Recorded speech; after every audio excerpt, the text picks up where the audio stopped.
अच्छा जो दूसरा टॉपिक है ना रेस्पिरेटरी फेलियर वाला। अब इसमें ना पहले before we dig into this stuff let me just show you like a mind map छोटा सा। बेसिकली रेस्पिरेटरी फेलियर हम कहते कब हैं, जब हमारे पास दो चीज़ें हों, ठीक है। तो there two types of respiratory failure, type 1 और टाइप 2। और ये बहुत पूछते हैं टाइप 1 कौन सा, टाइप 2 कौन सा है, क्योंकि बेसिकली डिफरेंट पैथोलॉजीज़ में different types of respiratory failure होते हैं, तो उसमें वो नाम नहीं बताते, वो टाइप 1 टाइप 2 से उसको एड्रेस कर रहे होते हैं। तो टाइप 1 में याद रखना कि हमारे पास सिर्फ हाइपोक्सीमिया हो रहा होता है, ठीक है, मतलब कि ऑक्सीजन लेवल्स डिक्रीज़ हो रहे होते हैं, ठीक है। कितने होते हैं हम देख लेते हैं अभी। मगर टाइप 2 में क्या हो रहा होता है, हाइपर कैपनिया बेसिकली मेनली हो रहा होता है। इसमें हमारे पास ऑक्सीजन सेकेंडरी हाइपोक्सीमिया हो सकता है, ठीक है, सेकेंडरी हाइपोक्सिया हो सकता है, नहीं भी हो सकता, मगर मेनली हमारे पास हाइपर कैपनिया मतलब कि CO2 लेवल्स रेज हो रहे होते हैं, ठीक है। तो यह तो अगर हाइपर कैपनिया CO2 ज़्यादा हो रहा है या ऑक्सीजन कम हो रहा है, ठीक है। तो टाइप 1 अगर ऑक्सीजन कम और टाइप 2 का CO2 ज़्यादा होना, या देखो CO2 से टाइप 2, ठीक है, CO2 ज़्यादा हो रहा है, टाइप 2 हो रहा है, ठीक है। ये हो गया टाइप 2 हो गया, ठीक है। अब याद है ना कि हमारे पास जो टाइप 1 होता है ना हाइपोक्सी में, ये ना, हाँ हाइपोक्सिया, सॉरी, हाइपोक्सिया जो होता है ना, टाइप 1 रेस्पिरेटरी फेलियर, उसमें बेसिकली क्या हो रहा होता है कि अब बेसिकली ये लंग है ना, तो यहाँ पर हमारे पास बेसिकली या लंग में कोई पैथोलॉजी होगी। अगर हम इसका एल्वियोले बना रहे हैं, इसको छोड़ो, और ये हमारे पास नीचे कैपिलरी है, ठीक है। तो कोई वजह होगी जिसकी वजह से वेंटिलेशन प्रॉपर नहीं हो रही, ठीक है। अगर हमारे पास बेसिकली होता है कि वीक क्यू मिसमैच, मैंने पहले भी पढ़ा था, वेंटिलेशन टू परफ्यूजन, ठीक है।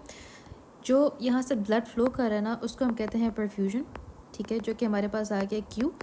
और जो हमारे पास एयर अंदर आ रही है ना, उसको हम कहते हैं वेंटिलेशन, ठीक है। अब कोई वजह है जिसकी वजह से वेंटिलेशन कम हो रही है, ठीक है, कोई भी हमारे पास डिजीज़ प्रोसेस ऐसा है मगर परफ्यूजन सही है, तो वी क्यू मिसमैच हो जाएगा, ठीक है। मतलब कि हमारे पास जो वी है वो डिक्रीज़ कर रहा है और क्यू जो है वो नॉर्मल है, ठीक है। तो वी क्यू मिसमैच होता है। दूसरी बात ये हो सकती है कि हमारे पास शंटिंग हो रही है। शंटिंग क्या होता है, अब इसको समझो कि हमारे पास बेसिकली अगर ऐसे हो रहा है कि यहाँ पर फॉर एग्जांपल हमने ARDS की बात की थी कि यहाँ पर हमारे पास कोई फ्लूइड आ गया, ठीक है, या पल्मोनरी इडीमा ही नॉर्मली आ गया, ठीक है। तो पल्मोनरी इडीमा की वजह से क्या हो रहा है कि ये ऑक्सीजन अंदर नहीं जा पा रहा। जब ऑक्सीजन अंदर नहीं जा पा रहा ना, तो बहुत जगहों पे ऐसे होगा कि हमारे पास प्रॉपरली परफ्यूजन हो पाएगी, ऑक्सीजन अंदर नहीं जाएगा टुवर्ड्स दी आर्टरीज, ठीक है। जब ये आर्टरीज के अंदर नहीं जा पाएगा तो क्या होगा कि हमारे पास ऐसी जो होता है ना अनऑक्सीजनेटेड ब्लड जो है वो लंग से चला जाएगा लेफ़्ट एट्रियम में, लेफ़्ट एट्रियम से जाएगा आर्टीरियल सिस्टम में, जो कि एओर्टा में जाके क्या कहते हैं आर्टीरियल सिस्टम में चलाता है। या तो ऐसे हो सकता है, या फिर ऐसे हो सकता है कि राइट एट्रियम से कोई कंजेनिटल डिफेक्ट है जिसकी वजह से जो अनऑक्सीजनेटेड ब्लड है वो हमारे पास सारा जो है लेफ़्ट एट्रियम में ऑक्सीजनेटेड ब्लड के साथ मिल रहा है, ठीक है। तो कोई भी ऐसा सिनेरियो हो जिसमें हमारे पास अनऑक्सीजनेटेड ब्लड सीधा जो है ऑक्सीजनेट हुए बगैर जाके ऑक्सीजनेटेड ब्लड से मिल जाए और जाके हमारे पास आर्टीरियल सिस्टम में चला जाए, उसको कहते हैं शंटिंग, ठीक है। अब ये जो दो कॉजेज़ है ना, शंटिंग और क्या कहते हैं वीक्यू मिसमैच, ये हमारे पास दो मेजर कॉजेज़ हैं ऑफ टाइप 1 रेस्पिरेटरी फेलियर, ठीक है। और याद रखना टाइप 1 हमारे पास कब होता है, बिकॉज ये दो कॉजेज़ हैं, तो हमारे पास इसमें पैथोलॉजी होती है सिर्फ लंग्स में, ठीक है। तो pathology is usually in the lungs. अभी हम देखेंगे कौन कौन सी पैथोलॉजीज हैं, मगर याद रखना कि इसमें सिर्फ लंग्स की पैथोलॉजी की वजह से टाइप 1 होता है। अगर तो हमारे पास टाइप 2 हो रहा है ना, जिसमें हमारे पास हाइपर कैपनिया हो रहा है, CO2 इंक्रीज़ हो रहा है, तो उसमें डिफरेंट मैकेनिज्म्स आ सकते हैं। जो सबसे बहुत बहुत इंपॉर्टेंट है ना, याद है ना, हाइपो वेंटिलेशन। और कुछ याद रहे ना, बस ये याद रहना कि हाइपो वेंटिलेशन अगर हो रही है ना, तो इसकी वजह से हो रहा है। हाइपो वेंटिलेशन क्या हो रही है कि हमारे पास सही से ब्रीदिंग नहीं हो रही, ब्रीदिंग जो रेस्पिरेटरी रेट है वो डिक्रीज़ हो रहा है। रेस्पिरेटरी डिक्रीज़ हो रहा है तो क्या हो रहा है कि ऑक्सीजन अंदर तो जा रहा है मगर कार्बन डाइऑक्साइड उस तरह से बाहर नहीं आ रहा, ठीक है। तो CO2 रिटेंशन होना शुरू हो जाती है, ठीक है। CO2 रिटेंशन होना शुरू हो जाएगी, ऑक्सीजन उस तरह से बाहर नहीं आ पाएगा क्योंकि रेस्पिरेटरी रेट कम है। जब CO2 रिटेंशन होगी तो रेस्पिरेटरी एसिडोसिस हो रहा होगा, ठीक है। तो ये तीनों चीज़ें जो हो रही होती हैं ये हमारे पास हाइपो वेंटिलेशन के साथ हो रही होती हैं, which is the major cause of type 2 respiratory failure, जिसमें हमारे पास मेनली पैथोलॉजी है ही हाइपर कैपनिया, मतलब कि CO2 रेज होना, ठीक है। अब इसमें हमारे पास डिफरेंट मैकेनिज्म्स आ सकते हैं, सॉरी, इसमें हमारे पास कोई लंग्स की कॉज भी हो सकती है, जिसमें मेनली हमारे पास COPD वगैरह आ जाता है, क्योंकि उसमें हमारे पास डेड स्पेस इतनी ज़्यादा होती है लंग्स के अंदर। बेसिकली डेड स्पेस क्रिएट हो जाती है कि ऑब्स्ट्रक्शन हो जाती है, वो लंग्स के अंदर आ तो जाती है एयर, मगर बाहर नहीं निकल पाती है ना, वहाँ से ये कोलैप्स कर जाते हैं एल्वियोलाई। तो जब ये होता है तो फिर हमारे पास रिटेंशन होना शुरू होती है, रिटेंशन होना शुरू हो जाती है, तो हमारे पास CO2 लेवल रिड्यूस होना शुरू हो जाते हैं। तो ये लंग्स की पैथोलॉजी होगी। दूसरी जो पैथोलॉजी आने वाली वो ये बेसिकली हमारे पास माइस्थीनिया होगी, ठीक है। माइस्थीनिया ग्रेविस में क्या होता है कि हमारे पास बेसिकली CNS याद रखना, ठीक है। CNS में हमारे पास माइस्थीनिया ग्रेविस या कोई भी न्यूरोमस्कुलर डिसऑर्डर होगा, उसमें हमारे पास बेसिकली मसल्स जो होते हैं वो ओवर टाइम जो है जैसे दिन आगे जाता रहता है वो हमारे पास एग्जॉस्ट होना शुरू हो, जिसकी वजह से हमारे पास चेस्ट की जो है एक्सपेंशन और जो रिलैक्सेशन वगैरह जो है वो उस तरह से नहीं हो पाएगी, डिक्रीज़ हो जाएगा रेस्पिरेटरी रेट, ठीक है। रेस्पिरेटरी डिक्रीज़ हो जाएगा तो फिर हमारे पास वही बात हो जाएगी, हाइपर कैप नहीं आना शुरू हो जाएगा, ठीक है। और बाकी की हम पैथोलॉजीज देखते हैं, मगर मेन बात ये है कि इसमें लंग्स के अलावा बाकी भी सिस्टम्स इन्वॉल्व हो सकते हैं, ठीक है। अब ये बात याद रखनी है कि हमारे पास क्योंकि शंटिंग जो होती है ना, सॉरी शंटिंग बेसिकली इसमें ये याद रखना है, और इसमें हमारे पास मेनली हाइपो वेंटिलेशन याद रखना है, ठीक है। अभी हम उसकी ट्रीटमेंट वगैरह आगे देखेंगे, मगर याद रखना है कि हमारे पास type 1 respiratory failure is because of hypoxia and type 2 is because of CO2, ठीक है। CO2 में हमारे पास 2 आता है, तो टाइप 2 रेस्पिरेटरी फेलियर होगा, ठीक है। और फिर हमारे पास हाइपॉक्सिया की वजह से जो होगा वो सिर्फ लंग्स की पैथोलॉजी होगी, जबकि जो टाइप 2 में है वो हमारे पास लंग्स और बाकी के सिस्टम्स जो इन्वॉल्व हैं प्रॉपर रेस्पिरेशन में वो इन्वॉल्व हो सकते हैं। मेन जो कॉज होती है वो हाइपो वेंटिलेशन होती है, जबकि यहाँ पर हमारे पास शंटिंग और वीक्यू मिसमैच दोनों हो सकते हैं, ठीक है। इसके अलावा हाइपो वेंटिलेशन के अलावा एक और कॉज भी होती है कि अगर हमारे पास CO2 लेवल वैसे ही ज़्यादा बन रहा है बॉडी में, मगर वो इतनी माइनर कॉज होती है, उसको हम आगे देख लेंगे, ठीक है। अब हम देखते हैं कि इसमें क्या लिखा हुआ है। हाइपॉक्सिया याद रखना कि PO2 is less than 60, hypercapnia is greater than 50, ठीक है। तो हाइपर कैपनिया ग्रेटर देन 50 और PO2 लेस देन 60 होगा तो हमारे पास हाइपॉक्सिया होगा। अब ये डिफरेंट स्ट्रक्चर्स होते हैं कि हमारे पास नॉर्मल रेस्पिरेशन में कर रहे होते हैं, ठीक है। CNS की हमने बात कर ली, अगर ड्रग ओवरडोज होगा, स्ट्रोक होगा, ट्रॉमा होगा, तभी सारी चीज़ें आ रही होंगी, ठीक है। अगर हमारे पास न्यूरोमस्कुलर डिजीज़ आ रही है, जैसे हमारे सीनिया, पोलियो, GBS वगैरह, जिसमें हमारे पास उस तरह से चेस्ट एक्सपेंशन नहीं हो पा रही कि मसल्स वीक हो रहे हैं, एग्जॉस्ट हो रहे हैं, तो तब हमारे पास ये होगा, ठीक है।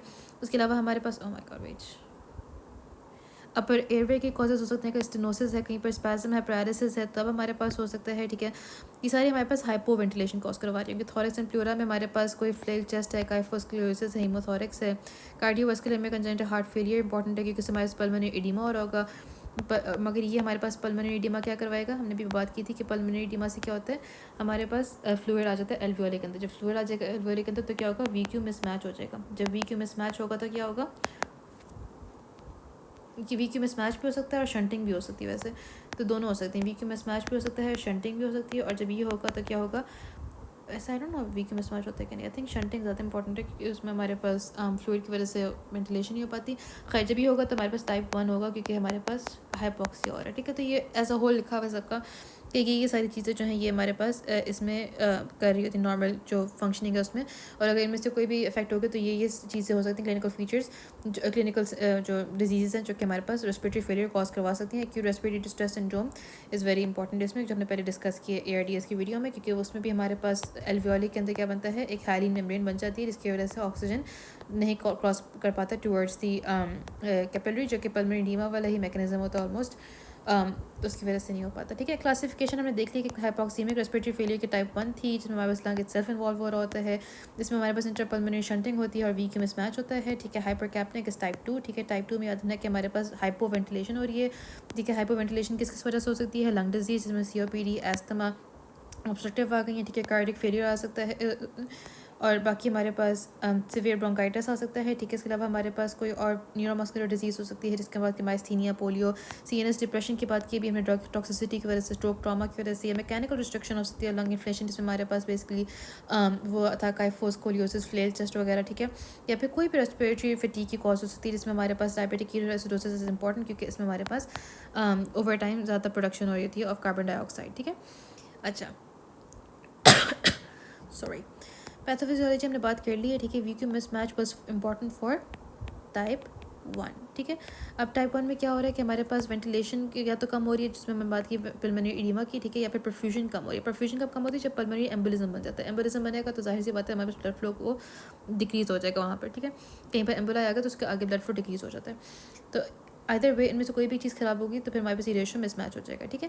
दिस अकर्स विदाउट हाइपर कैपनिया, ठीक है। तो हमारे पास हाइपर कैपनिया के अलावा सिर्फ हाइपॉक्सिया हो रहा है, ठीक है। उसके अलावा हमारे पास इसमें याद रखना कि जो VQ मिसमैच है ना, that is responsive to supplemental oxygen, क्योंकि यहाँ तो हमारे पास वेंटिलेशन का मसला है, तो वेंटिलेशन में हम ऑक्सीजन देंगे तो मसला ठीक हो जाएगा। या परफ्यूजन में मसला है कि हमारे पास आके परफ्यूज नहीं कर पा रहा तो हम उसको ऑक्सीजन देंगे तो ठीक हो जाएगा, ठीक है। आइदर वे हमारे पास ठीक हो जाता है।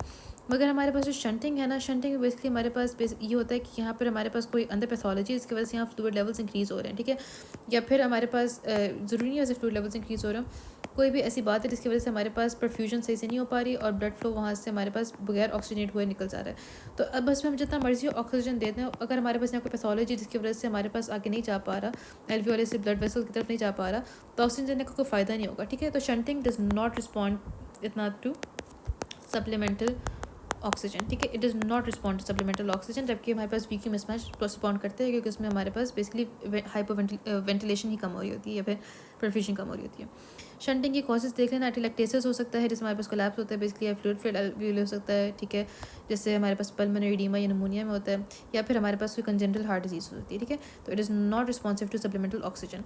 हाइपरवेंटिलेशन, अब ये दो चीज़ें जो हमारे पास ये टाइप 2 की आ गई हैं, ठीक है। हाइपरवेंटिलेशन जो है हमारे पास हाइपरकैप्निया होती है with secondary hypoxaemia, increase CO2 production हो सकती है DHEA में, हाइपरथर्मिया में, क्योंकि इन दोनों में हम बेसिकली हाइपरवेंटिलेट भी कर रहे होते हैं प्रोलॉन्ग, तो फिर तब हमारे पास CO2 ज़्यादा हो सकता है। डिफ्यूजन इम्पेयरमेंट में ज़्यादा हमारे पास वैसे वही आता है, टाइप 1 नहीं आता है दोबारा से, ठीक है, क्योंकि लंग की इन्वॉल्वमेंट है। तो हाइपोक्सीमिया विदाउट हाइपरकैप्निया। अच्छा, क्लिनिकल फीचर्स में आता है ना कि डिस्मिया ARDS का भी पहला सिम्टम होता है और मेनली होता है, और इसमें भी हमारे पास ज़्यादातर डिस्मिया ही आता है। मगर मैंने उसमें भी एक ट्रिक बताया था कि जहाँ पर भी डिस्मिया आएगा वहाँ पर हमारे पास टेकिपनिया भी आएगा, और टेकिपनिया आएगा तो टेकिकार्डिया भी आएगा, ठीक है। तो ये याद रखना कि हमारे पास डिस्मिया, टेकिपनिया, टेकिकार्डिया वगैरह सारे ये आ जाते हैं। अब इसमें याद रखना कि हमारे पास साइंस में ना inability to speak in complete sentences भी हो सकते हैं क्योंकि हमारे पास एक्सेसरी मसल्स यूज़ हो रहे हैं, उसमें साइनोसिस होता है, इसको ये याद रख लेना, ठीक है, क्योंकि वेंटिलेशन सही परफ्यूजन सही से नहीं हो रही, ठीक है, हमारे पास डिफ्यूजन बैरियर ख़राब हो रहा है, या हमारे पास अगर बहुत प्रोलॉन्ग्ड हाइपरकैप्निया है ना तो हमारे पास CNS डिप्रेशन भी हो सकती है। डायग्नोसिस कैसे करना है, ऑब्वियसली हमारे पास ABG एनालिसिस करेंगे, हमने पता करना है कि हमारे पास आर्टीरियल ब्लड गैसेस में कौन सी गैस आता है, हमारे पास ऑक्सीजन कम है, कार्बन डाइऑक्साइड ज़्यादा है, ठीक है। तो हाइपोक्सीमिया, हाइपरकैप्निया पता चल जाएगा। आर्टीरियल pH का हमारे पास एक्यूटली जो है रेस्पिरेटरी एसिडोसिस आ रहा होगा जब हाइपरकैप्निया हो रहा होगा, टाइप 2 रेस्पिरेटरी फेलियर हो रहा होगा, मगर ओवर टाइम अगर रीनल कंपनसेशन मेटाबॉलिक एल्कलोसिस हो गया तो फिर हमारे पास ये लेस सिवियर होता है सिरोसिस, ठीक है। जस्ट एक CT स्कैन करवा सकते हैं, उसमें नजर आ जाएगा कोई अंडरलाइंग पैथोलॉजी है तो पता चल जाएगा, ठीक है। CBC मेटाबॉलिक पैनल, अगर हमें कार्डियोजेनिक पल्मोनरी एडीमा लग रहा है, जो कि हमने पीछे ARDS में देखा था कि अगर हमारे पास PCWP था आई थिंक, अगर ये ज़्यादा होगा तो फिर हमारे पास कार्डियोजेनिक कॉज होगी पल्मोनरी एडीमा की, और अगर ये कम होगा लेस दैन 18 था आई थिंक, तो फिर ये हमारे पास ARDS कॉज होगी पल्मोनरी उसकी, हाँ, पल्मोनरी एडीमा की, ठीक है। तो अगर ये कॉज लगे तो कार्डियक एंजाइम्स का भी करवा सकते हैं। अब जो बहुत इंपॉर्टेंट बात है ना इस फ्लो चार्ट को समझने के लिए वो ये है कि जब हमारे पास हाइपो वेंटिलेशन कॉज होगी ना, और हाइपो वेंटिलेशन हमने कहा था क्या करवाती है, टाइप 2, ठीक है।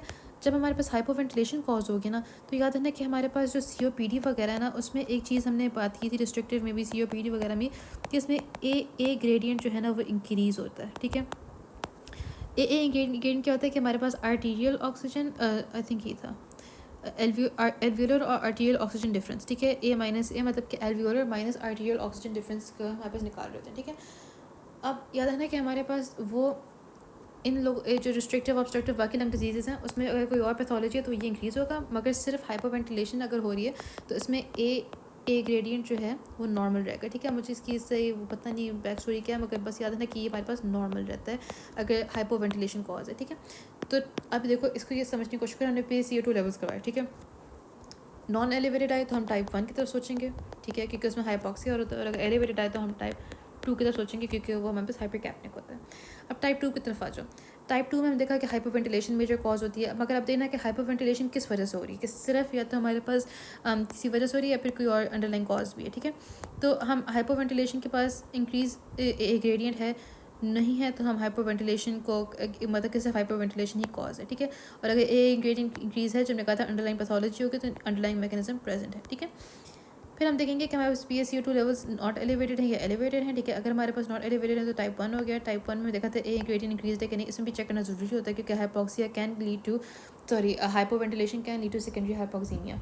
तो इसमें हमारे पास अगर ए ग्रेडियंट इंक्रीज नहीं है तो उसका मतलब एक हाइपोवेंटिलेशन या तो लो इंस्पायर्ड PO2 के लेवल्स की वजह से हो रहा है, और अगर हमारे पास इंक्रीज है तो हम देखेंगे सप्लीमेंटल ऑक्सीजन इंक्रीज हो रहा है कि नहीं, क्योंकि हमने क्या कहा था कि हमारे पास टाइप 1 के कौन से दो कॉजेज हैं, शंटिंग और VQ मिसमैच, ठीक है। इन दोनों में हमारे पास ए ग्रेडियंट जो है वो इफेक्ट हो रहा होता है। अगर ये हो रहा है तो इसका मतलब इन दोनों में से सोचेंगे, अगर हमारे पास ऑक्सीजन देने से ठीक हो जाता है तो फिर ठीक हो जाता है वो VQ मिसमैच है, अगर नहीं ठीक होता तो वो शंटिंग है, ठीक है। तो no shunt, yes VQ mismatch, ठीक है। उसके बाद फिर ये सारा लिखा हुआ है कि हम कैसे देते हैं, मगर मैनेजमेंट में याद रखना है कि हमारे पास पहले हमने अंडरलाइन कॉज को ट्रीट करना है, ठीक है। उसके बाद फिर हमने उसकी सप्लीमेंटल ऑक्सीजन दे सकते हैं, मगर याद रखना कि हाइपोक्सीमिक रेस्पिरेटरी फेलियर जिसमें हमारे पास ऑक्सीजन कम है, तो उसमें इतना जज्बाती है कि सबसे ज़्यादा हाईएस्ट कंसंट्रेशन ही दे देनी, उसमें लोएस्ट कंसंट्रेशन देनी है, ताकि हम ऑक्सीजन टॉक्सिसिटी को अवॉइड कर सकें। मगर जो हाइपर कैप्निक है उसमें हमारे पास CO2 लेवल ज़्यादा है, तो हमारे पास इसमें बेसिकली क्या करना है, अगर COPD है ना अंडरलाइन कॉज, तो इसमें फुल ऑक्सीजन लेवल्स हम 92% तक नहीं लेकर आते, हम मिनिमम आई थिंक 89 तक लेकर आते हैं, ऐसा कुछ था। बेसिकली मेरे ख्याल से 92% तक लेकर आते हैं, 100% नहीं करते। हाँ, हमेशा 100% हम COPD में नहीं कर सकते, वो इसलिए क्योंकि हमारे पास जो COPDers होते हैं ना क्रॉनिकली, उनमें हमारे पास एक मैकेनिज्म हो चुका होता है बॉडी में कि वो लो ऑक्सीजन लेवल्स को जो है, जब उनके ऑक्सीजन लेवल्स डिक्रीज़ होते हैं तब उनके हमारे पास ब्रीथिंग जो ये रेस्पिरेटरी वो है ना रिसेप्टर्स, वो तब एक्टिवेट, मतलब कि उससे एक्टिवेट होता है कि ऑक्सीजन लेवल्स को लोडेड रख के रेस्पिरेटरी रिसेप्टर्स एक्टिवेट होता है, जिसकी वजह से हमारे पास ब्रीथिंग नॉर्मल रहती है। अगर तुमने इस ऑक्सीजन को पूरा 100% कर दिया तो ये तो हमारे पास डिक्रीज़ होंगे नहीं, और अगर ये डिक्रीज़ नहीं होंगे तो फिर हमारे पास रेस्पिरेटरी रिसेप्टर्स उसको कर नहीं पाएंगे कि हमारे पास पेशेंट का कैसी ब्रीथिंग है, और जब नहीं कर पाएंगे तो हमारे पास ये मसला होता है। तो पीरियड में आता है तो हमेशा हम ऑक्सीजन को कभी 100% नहीं देते, ठीक है। और अगर हम MPP भी दे सकते हैं, अगर वो कॉन्शियस है, और अगर अनकॉन्शियस है तो इंटीबेट करना है और उन्हें मैकेनिकल वेंटिलेशन में डाल देना है। That's it.